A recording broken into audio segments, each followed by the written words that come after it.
All right, so I am trying something a little different with some hand-built objects that I want to come out like they would have come out on a pottery wheel. Like, I'm so eager to get my pottery wheel, y'all. You don't even understand. Well, I'm not only eager to get my pottery wheel just because I'm looking forward to that journey, but also because I know that there's a tremendous learning curve and, learning to center your clay and all of the mishaps that can happen with it, which are, very much akin to what I go through with sculpture. Like I told you, I've been letting Three Sisters One Fro, the seeded version, dry now for about, I don't know, about a month, and saw a huge crack that actually separated the head from the body. I threw some slip on there and actually realized I didn't do it the smart way, because the head sits about right here, the body comes down, and what I should have done was applied slip either to this part of the neck or to the neck part that was still attached to the body, pushed it back into place. But I didn't want to move the whole thing for fear of it crumbling or cracking more, so I started applying slip to the outside. Now, that may work. It may be enough to hold it. I don't know. I have to continue to let it dry and see if that crack reappears, and then, do another pass. But, you already have your trials and tribulations. I'm scraping off the roller. You already have your trials and tribulations that you go through with sculpting, and pottery is going to be no different. So it's going to be a long while, I know, before I'm confident and find my groove. And even the most confident potters still have pieces collapse on them. Even the most confident long-term sculptors still have pieces that explode in the kiln. So it just sort of comes with the turf of such a beautiful yet fragile material. So having my own potter's wheel, which I'm buying the one that the studio is offering up. It's a workhorse that she's had for over 10 years, that of course she's taken really great care of and has had calibrated and, tuned up. And it's given her no problems over those 10 years. It's worth, well, in its heyday, I guess it was worth like 1,300, and she's selling it for 250. So I'm getting that. I am really financially strapped, but it is an investment that I have to make in myself, because I'm really eager to get that bad boy out on the patio and start throwing and learning from my mistakes and creating some beautiful stuff along the way. But in the meantime, I'm sort of flexing with the regular clay to create some things that I have in mind that, once I'm proficient at the potter's wheel, will come together much more easily, and I'm really excited about that. I think I rolled that too thin, so I'm going to re-wedge this together and roll it out much less thin. I don't know what I was thinking. Maybe I wasn't thinking because I was talking to y'all. So I hush now, and you can watch me start this journey and go with me from the beginning to the end.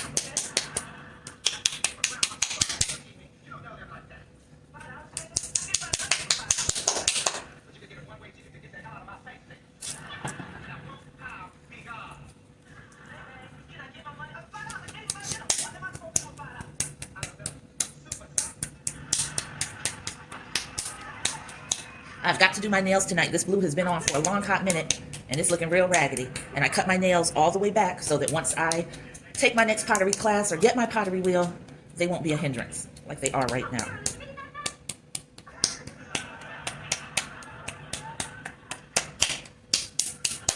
I think I'm going to hand pat to the thickness I want and then roll out for evenness instead of rolling out and applying pressure to make it wider. And I think that's about the thickness I want, but of course it's very uneven. So I'm just lightly rolling it, creating an air bubble right there.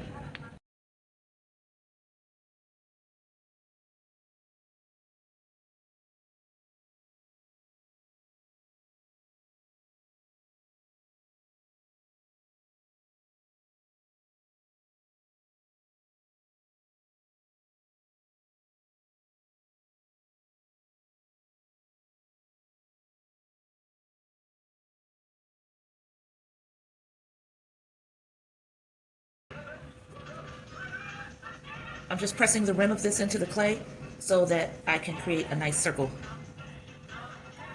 And I'll cut the clay away after I have my guideline.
All right, so I've got to wedge this piece, so I'm just going to do it here. Remember, I can't do it on my table because this L-shaped table is all connected, and I've got pieces drying, and the vibration can end up causing them to crack. So I've got to do this separately.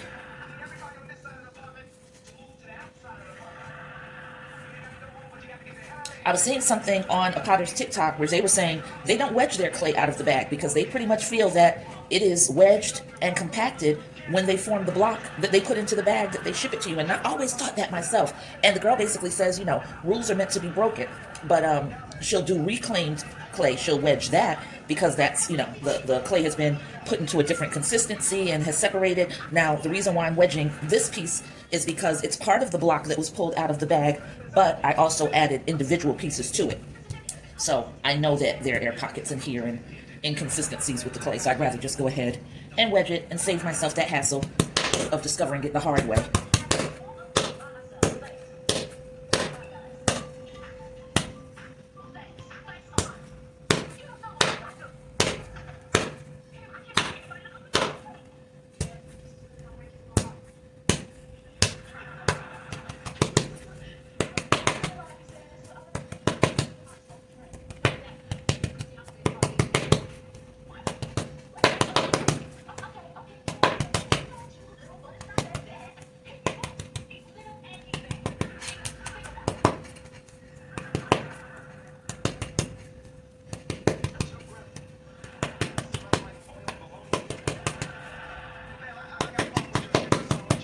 I'm pressing in from the inside as I bounce the clay up and down on the board.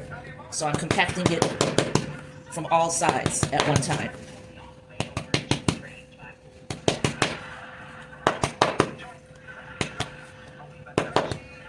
Now, if that's not compacted or it has air balls, well, it was just gonna have air balls. That's all there is to it. So I'm trying to figure out the best way to approach the body that I want to attach to this bottom that I made.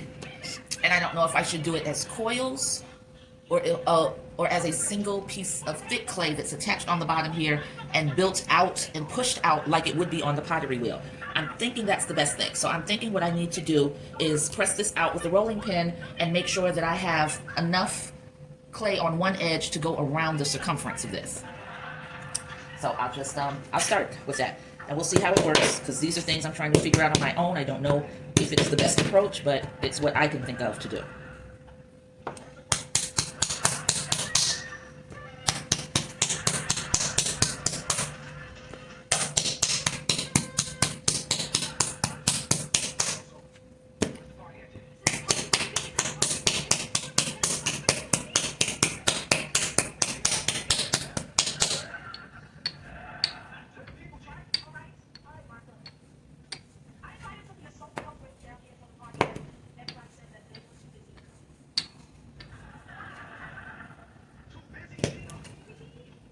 I think I'm going to have to attach two pieces in order to keep the wall thickness that I want. You can see that?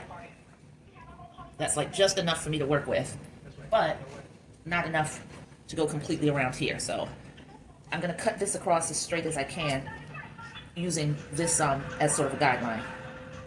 I'm cutting with my left hand, which is stupid. I'm not left-handed, but here we go.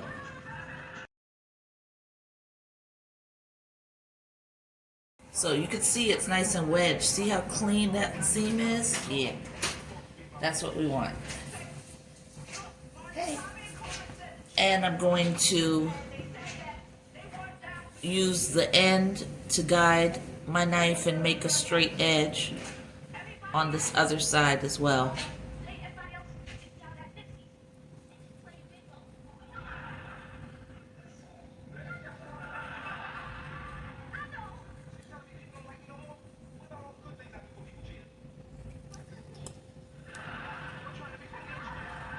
It's another cut with the knife so you can see how nicely that clay is wedged. And I'm going to flip it and cut this side.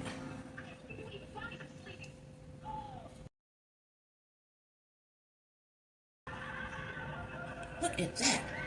Woo! I love to see those clean slices. So I'm curving this to see how much more I'm going to have to cut. And it falls just shy of being 1/2. So I'm going to roll out well, I'm gonna wedge and flatten out this piece, this new piece, and hope that that gives me the working parts that I need. We'll see. I'm gonna add this back into it because I think I'm gonna need all the weight.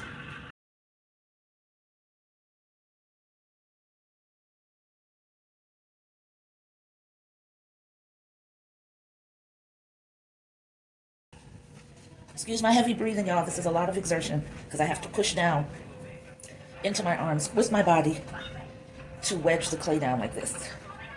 And I don't have upper body strength, so this is taxing for me.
So I want to keep them in a nice wet working condition. The moisture will stay right there onto that board. So, all right, so this is the newest block, and I'm going to start patting it down to the thickness that I want.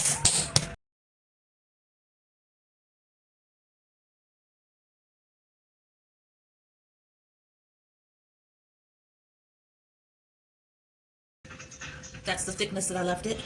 So now I'm going to do the same thing that I did with the other one. Place it up against the edge of the board and try to follow the edge to cut a straight line.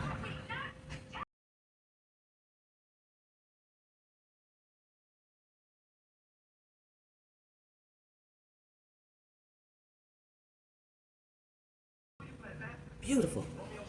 All right, so let's take up the bottom piece once more. Take up this piece and do a little measuring. See why I wet it so that it can... So that's where we are with that. Hopefully you can see it. I'm just going to take and mark that where it stops. Oh, I should mark both. Duh.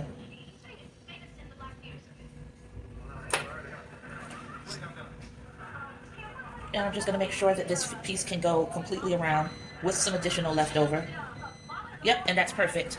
It's rounded on the edges, but that's fine because I'll probably have to use that to score, add slip, and then connect. So I think I'm going to leave, I don't know if I want to leave this tray because it gets so hard to work with, and I might need to wedge more clay.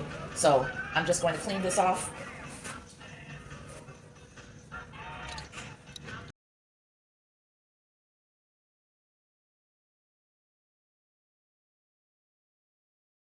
Just gonna hit that all with the spray because I'm gonna step away and take a break. So we are clocking out now at, oh, I can't see the time. 32 minutes, yeah, 32 minutes. All right, so that's where we're clocking out. And when I come back, I'll start piecing this all together and seeing how this is gonna work out, doing a little home or office decor piece this way to look as close as it would look if I was doing it on a potter's wheel. So yeah, wish me luck. I'll catch you on the flip side. Peace.